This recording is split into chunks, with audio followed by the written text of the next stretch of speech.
बिस्मिल्लाहिर्रहमानिर्रहीम। ये question number 5 है। नीचे दिए हुए कॉलमों के ट्रांसपोज कॉलम मालूम कीजिए। यानी कि जो मैट्रिसेस हैं उनके क्या करने हैं, हमने ट्रांसपोज मैट्रिस मालूम करना है। ठीक है, ये हमारे पास मैट्रिस है। ठीक है, तो इसके क्या करना है, हमने ट्रांसपोज मैट्रिस फाइंड करना है। इसी तरह हम देखेंगे कि ट्रांसपोज होता क्या है। इसकी डेफिनेशन पीछे है, तो देखते हैं। पहले ये देखें, ट्रांसपोज कालिब यानी कि ट्रांसपोज मैट्रिक्स क्या होता है। दिए हुए कालिब एम की कतारों को कॉलमों में बदल देने से नए कालिब एम के ऊपर जो टी है उसको कहते हैं एम ट्रांसपोज को कालिब एम का ट्रांसपोज कालिब कहा जाता है। याद रहे, R1 को C1 में, R2 को C2 और R3 को C3 वगैरह में बदला जाए। इसी तरह कॉलमों को कतारों में बदल देने से नया कालिब एम टी यानी एम का ट्रांसपोज कालिब हासिल होता है। तो हमारे पास होगा ये ऐसे ए यानी कालिब होगा। इसका ट्रांसपोज कैसे निकालेंगे ये, ठीक है। यानी कि ये देखें 1 2 -1 2 1 4। पहली रो को देखते हैं, अगर पहली रो है ये आर है, इसको कॉलम में मतलब कन्वर्ट करना है। ठीक है, R1 को C1 में, तो किस तरह करेंगे 1 2 -1। क्या देखें R1 C1 में कन्वर्ट हुआ है, 1 2 -1 देखें कॉलम बना है ये। इसी तरह 2 1 4 2 1 4 3 0 2 3 0 2 -2, ये आप खुद समझें। इसी तरह मैं क्वेश्चन पे जाता हूँ, क्वेश्चन करवाते हैं। ठीक है, क्वेश्चन नंबर 5 में है कॉलमों के ट्रांसपोज 1.2 एक्सरसाइज ट्रांसपोज। मैंने इतना बड़ा करके लिखा है कि find the matrix of transpose. तो ट्रांसपोज को हमने डिफाइन किया है कि कैसे है। अब करते हैं इसको। ये क्या हो जाएगा, पहले इसको ऐसे करेंगे। अगर यहाँ पे बी होता तो यहाँ पे बी लिखते, ए है तो ए का ट्रांसपोज। ठीक है, इसको फाइंड करें। ए की जगह पे पुट करेंगे क्या 0 1। ये पुटिंग वाला जो अमल है ये लाजमी है, इसको हमेशा याद रखना चाहिए। इसी तरह हमारे क्वेश्चन जो है ना इजी होती जाएगी, जो हमारी मैथ है 9th की। तो ये जो टी है इसके ऊपर लिख देंगे। अब क्या था ट्रांसपोज, अब ट्रांसपोज इसका निकालना है। क्या था, उसने बोला था कतारों को कॉलमों में या कॉलमों को कतारों में तब्दील करना है। अब ये है कॉलम, इसको अगर रो में तब्दील करेंगे, कॉलम है ना, इसको रो में कन्वर्ट करते हैं। 0 है ऐसे लिखेंगे, 1 है ऐसे लिखेंगे, -2। कॉलम था रो बन गया, ठीक है, कतार बन गई। अब ये देखो सिंपल क्वेश्चन सॉल्व। ठीक है, ये इसका आंसर है। इसी तरह नीचे है, इसका भी ऐसे है। ये बी ट्रांसपोज, बी की जगह पे वही चीज़ 5 1 -6 कॉलिब। अब इसका ट्रांसपोज है ना, ये टी है, ऊपर लिख देना है। ठीक है, अब टी नहीं लिखना है इसको भैया, देखें मैंने टी नहीं लिखा। अब टी क्यों नहीं लिखना, क्योंकि इसका निकल गया जो चीज़, वो नहीं लिखनी। अब 5 1 -6 है, इसको कॉलम में कन्वर्ट करेंगे। 5 1 -6 5 1 -6। ठीक है जी, ये देखें ये कंप्लीट। इसी तरह ये है सी, इसका भी ऐसे ही है। सी की जगह पे क्या 1 2 2 -1 3 0 कॉलम बना, ये टी। इसी तरह 1 2 को कॉलम में, 2 -1 को कॉलम में, 3 0 को कॉलम में, ये इसको आंसर। ठीक है, इसी तरह नीचे आए डी। डी में उसने क्या बोला है, वही चीज़ डी, ये T is equal to D का क्या, डी की वैल्यू 2 3 0 5। ठीक है जी, ये देखें सेम चीज़ हमने लिख दी है, बस उसके ऊपर बाद में टी लगाया क्योंकि ट्रांसपोज उसने बोला है। फिर इसके बाद हमने देखा है कि टी का अब ट्रांसपोज निकालेंगे तो किस तरह निकालेंगे, ट्रांसपोज की हमें डिफाइन करना आता हो। ट्रांसपोज है क्या एग्जैक्ट वो पता होना चाहिए। 2 3 रो में है तो इसको कॉलम में कन्वर्ट करें, 2 3 कॉलम बन गया। फिर 0 5 है तो 0 5 इस तरह लिख देंगे, ये हो गया आंसर हमारा। ठीक है जी, अब देखिए अगला ई।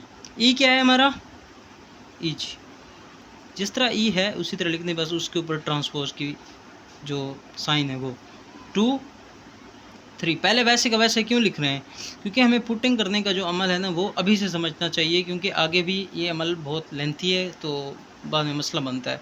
स्टूडेंट क्या करते हैं बाज़ दफ़ा ऐसे मतलब रटा लगा के कर लेते हैं, तो ये ठीक है, ये ईजी है। इसी तरह करें 2 3 -4 5। अब ट्रांसपोज इसके ऊपर लगाया मैंने, अब करेंगे 2 3 -4 5 डन, सही, ये हो गया।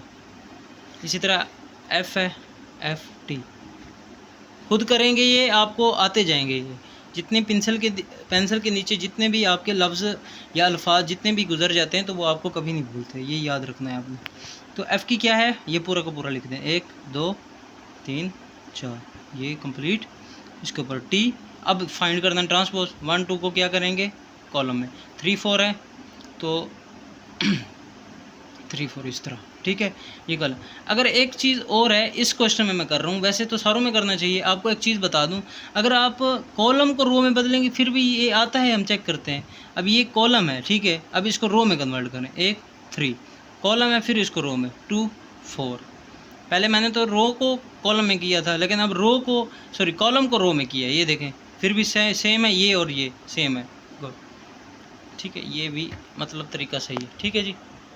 क्वेश्चन नंबर 6 है, इसको देखें, ए सेट है, बी है, 2 कॉलम दिए हुए हैं, ये फाइंड करना है, ये फाइंड करना है, ये 2 क्वेश्चन है, उसके ऊपर इसकी तस्दीक करनी है, ठीक है जी। हम क्वेश्चन करते हैं डायरेक्ट, बुक को साइड करके देखते हैं कि इधर क्या बोला है इसने।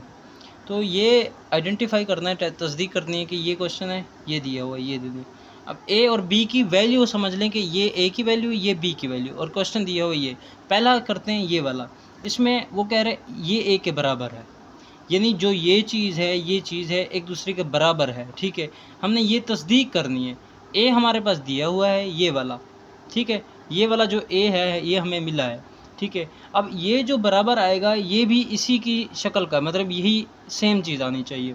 अब क्या करते हैं, इसको फाइंड करते हैं पहले, ए का ट्रांसपोज होल का ट्रांसपोज इज इक्वल टू, ए की जगह पे वैल्यूज़ लिखें, कौन सी है ए की 1, ये ऊपर वाली 2 0 1, ये हो गया, ये एक टी है, ये लिखेंगे, फिर ब्रैकेट, फिर ऊपर टी। मैं ये रफ़ कर रहा हूँ इस वजह से कि आपको समझ आना चाहिए, ठीक है जी। तो अब इस चीज़ का है कि पहले इसका ट्रांसपोज लेंगे, जो आंसर आएगा हमारे पास, आंसर आएगा वो इसका ट्रांसपोज निकलेगा, मतलब इसके साथ ट्रांसपोज फिर लेना है।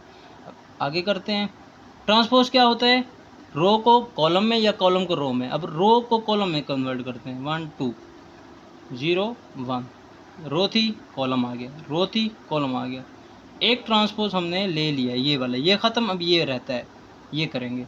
अब ये वाले के लिए क्या करेंगे, फिर 1 0 है, इस तरह लिखेंगे, यानी कि रो है तो कॉलम साइड लिखेंगे, 2 1 2 1, यानी कि ये सारा सोल्व हो गया।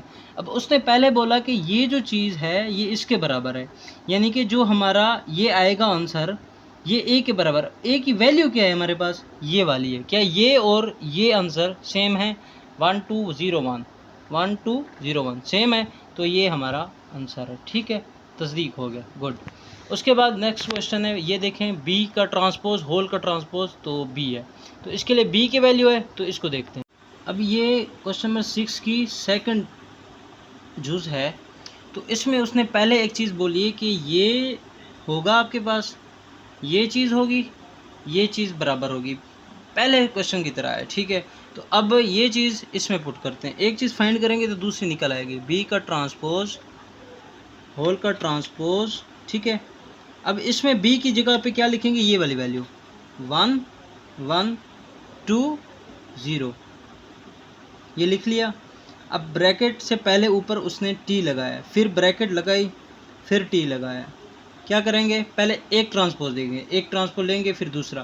पहले ये क्या करेंगे, ट्रांसपोज होता क्या है, रो को कॉलम में, कॉलम बन गया 2 0 2 0, एक ट्रांसपोज निकल गया ये। अब ये बारी है इसकी, अब इसको क्या करेंगे, इसका भी ट्रांसपोज, रो को कॉलम में या कॉलम को रो में, इस तरह कुछ भी कर सकते हैं, रो को कॉलम में। याद रहे कि एक ही चीज़ करनी है एक क्वेश्चन पे, अगर रो में कर रहे हैं तो रो में एक बार करेंगे, ये ना हो कि एक को रो की तरह लिख दो दूसरे को कॉलम, दोनों को एक ही, या रो को कॉलम में या कॉलम को रो में, ठीक है। अब ये जो चीज़ है ये क्या वो कह रहा है कि बी के बराबर है, तस्दीक करें इस चीज़ की, आइडेंटिफाई करें क्या ये और बी जो हमारे पास क्वेश्चन है सेम है, 1 1 2 0 1 1 2 0, यानी कि सेम है, तो ये आंसर, ये हमारी कंप्लीट होगी पूरी एक्सरसाइज।